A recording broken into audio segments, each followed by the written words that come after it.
now it's hell. You know, and then there's, you know, then hell and all these other ones come in, but that, you know how that that flat earth came up just kind of more recently than anything. What that got to do with salvation?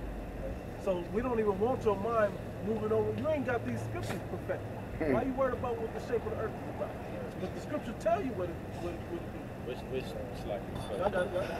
There's Sirach 14:2. It says, "Blessed is he whose conscience hath not condemned him, and who is not fallen from his hope in the Lord." So back to your conscience. You know, there's a saying, hey, guilty conscience, man. You know if you're right or if you're wrong. You know. And we can sometimes try to fool the people around us, but you can't fool yourself, and you can't fool your house outside. That's why the apostles always preach us keeping it simple, man. You don't have to be dibbing and dabbing in all these extra things, man, because like the brother was speaking about, you know, it's easy for your garment to be stained and made dirty, man.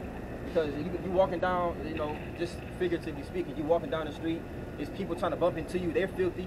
You know, you got people trying to throw stuff at you to dampen your garment. You know, you walking in the midst of a dust storm. It's all these different filthy things in the world that we surrounded by that's trying to make your garment dirty, man. So we have to do what's necessary to combat those things, man. Right.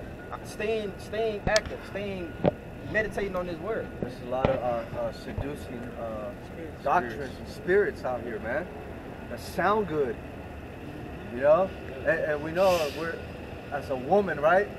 Women are very easily manipulated. What's another word? Swayed, you know?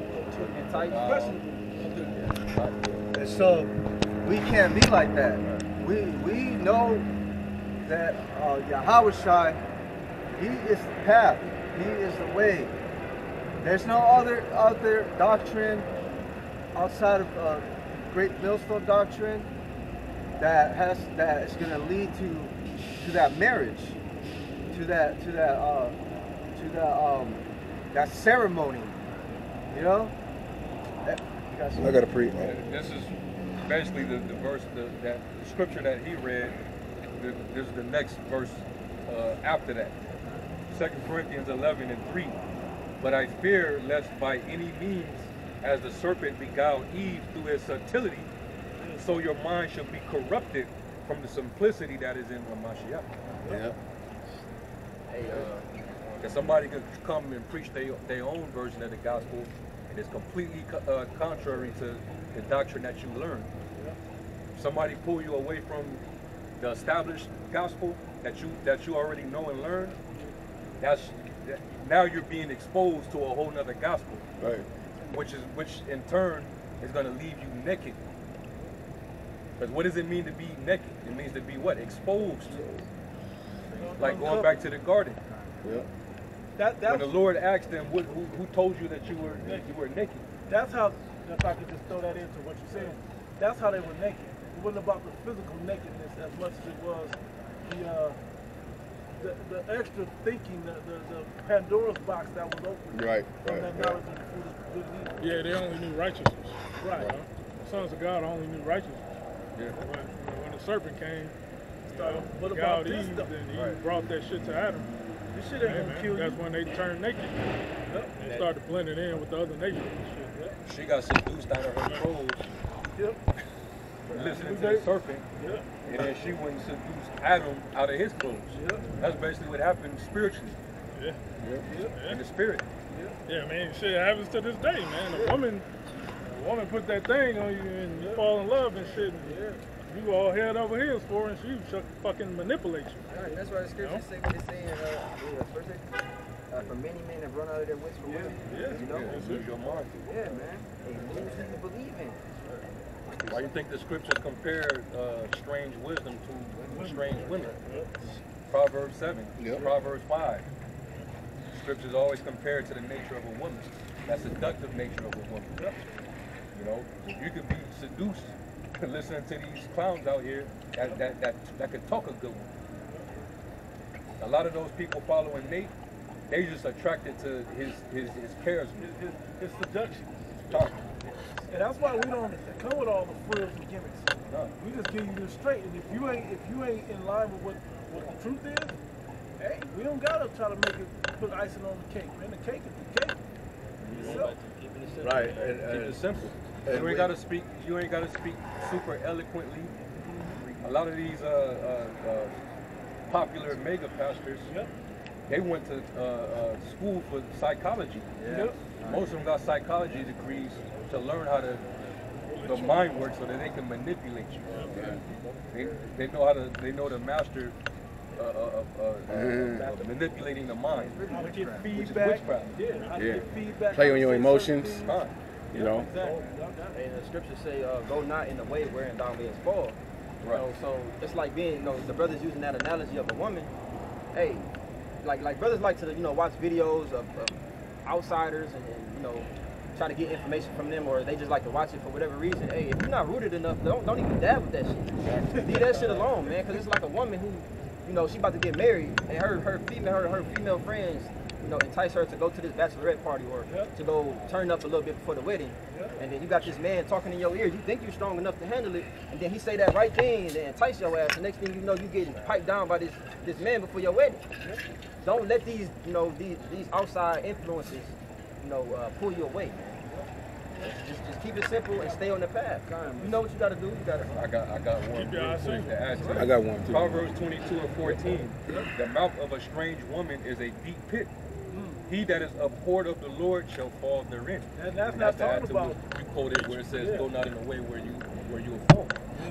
That strange woman, it's a deep pit. And the philosophy of that issue. It's not the woman herself.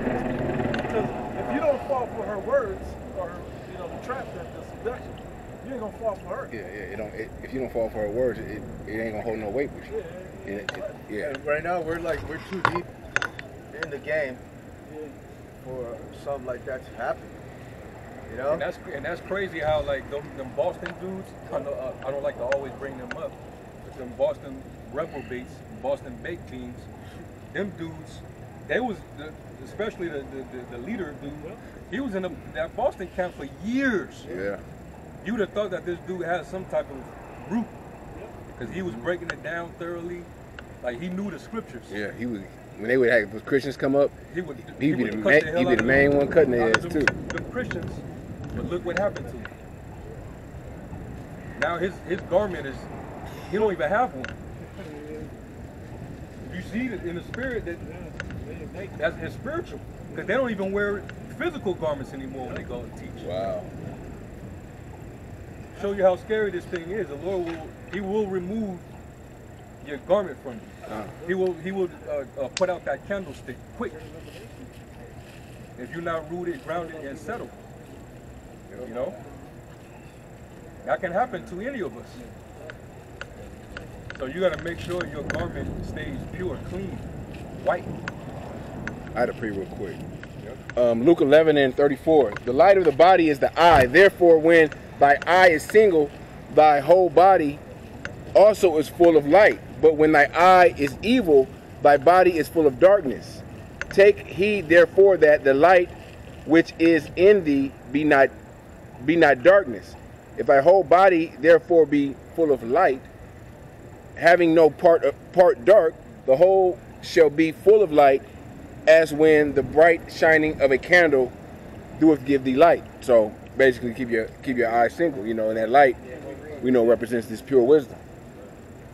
Yeah, which ultimately Yahweh Shai is that light. You just gotta follow him, the author and finisher of our faith.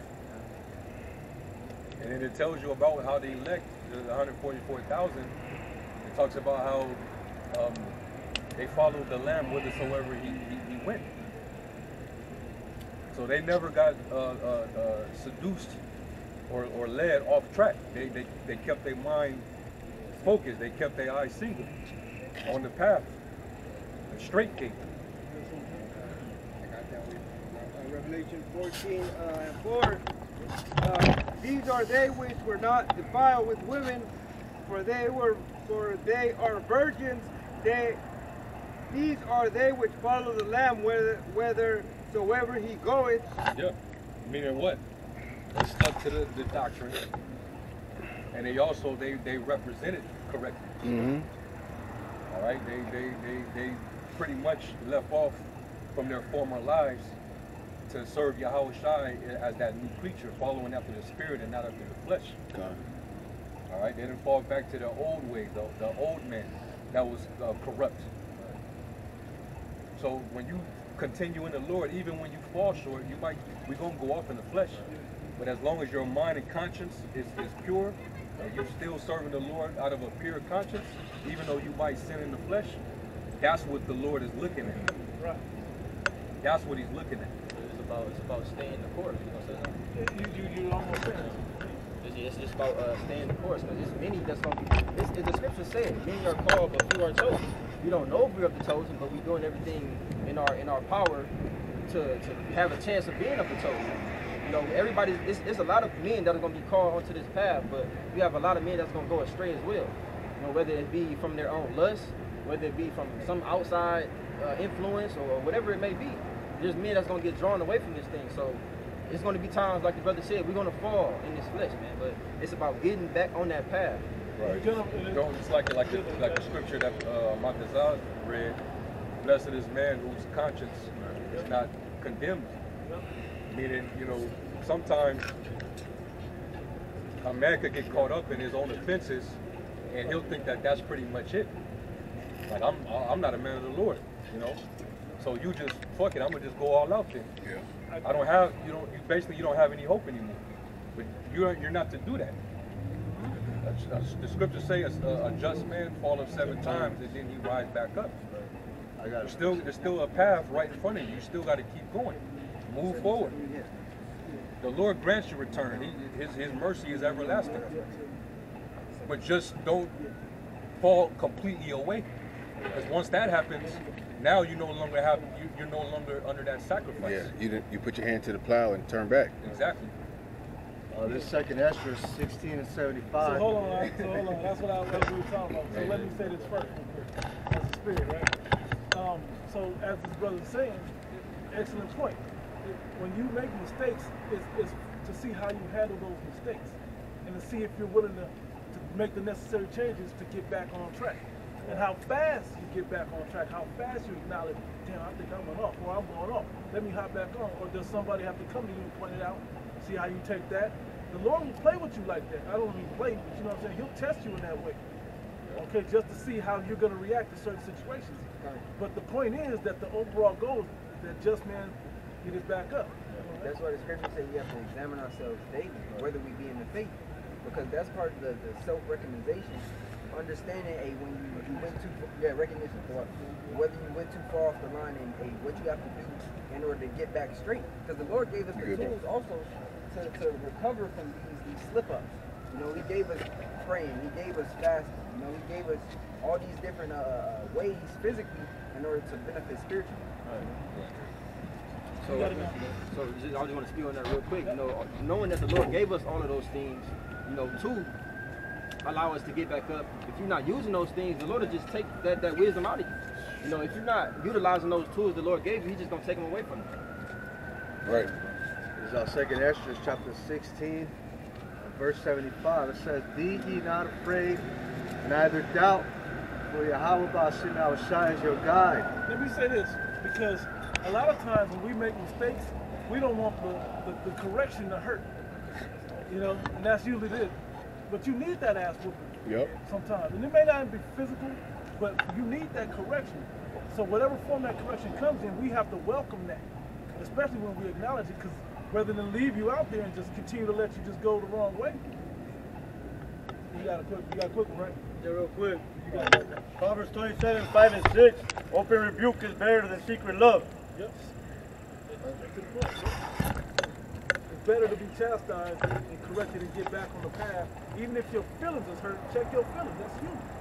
And then get back on. Like, you right. Let me figure it out. Now I'm back on it. And it's always good to go tell that person to water.